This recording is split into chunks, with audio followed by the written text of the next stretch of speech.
Bonjour, je suis le docteur Eve Desmet. Je suis praticien hospitalier dans le service de dermatologie du CHRU de Lille et je m'occupe en particulier d'oncologie dermatologique.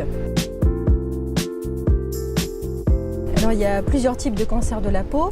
On voit plus souvent des carcinomes dont le pronostic est surtout local ou loco-régional. Mais il existe aussi le mélanome qui est beaucoup moins fréquent mais qui peut avoir un potentiel plus agressif et qui, malheureusement, s'il est dépisté tard, peut avoir une évolution qui peut être grave.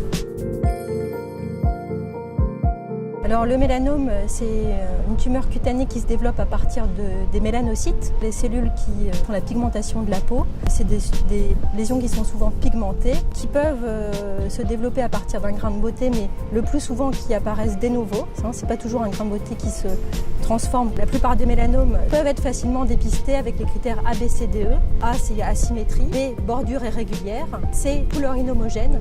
Quand on a plusieurs couleurs sur un grain de beauté. D, diamètre, c'est des lésions qui peuvent être de grande taille. E, l'évolutivité, un grain de beauté qui change d'aspect, qui s'étend, qui devient plus en relief ou qui saigne. Là, ce sont des signes d'alerte qui doivent vous faire consulter. Oui, il y a des patients qui sont plus à risque. C'est surtout des patients qui peuvent être de phototype clair ou blond avec des yeux clairs. Des patients qui ont déjà eu des antécédents de cancer de la peau ou des antécédents dans la famille au premier degré de cancer de la peau. Des patients qui ont beaucoup de grains de beauté sont aussi à risque et doivent faire l'objet d'un dépistage. L'intérêt du dépistage systématique, il est principalement chez les sujets à risque. Les cancers de la peau sont favorisés par l'exposition solaire.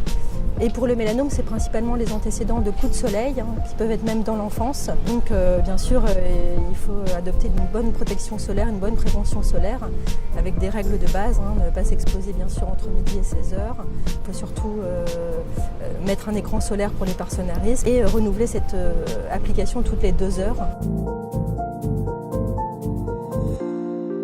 Beaucoup de patients baissent les bras puisqu'il y a un accès dans la région qui est difficile aux dermatologues.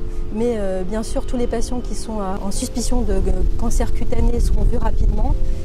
Pour cela, il faut absolument voir son médecin généraliste en priorité pour qu'il y ait une première évaluation. Mais s'il persiste un doute, avec un courrier bien détaillé, on peut voir les patients très rapidement, que ce soit chez un dermatologue de ville ou dans l'hôpital de proximité ou au CHR de Lille. On reçoit les patients souvent très rapidement quand on a un courrier qui parle d'une suspicion de cancer cutané.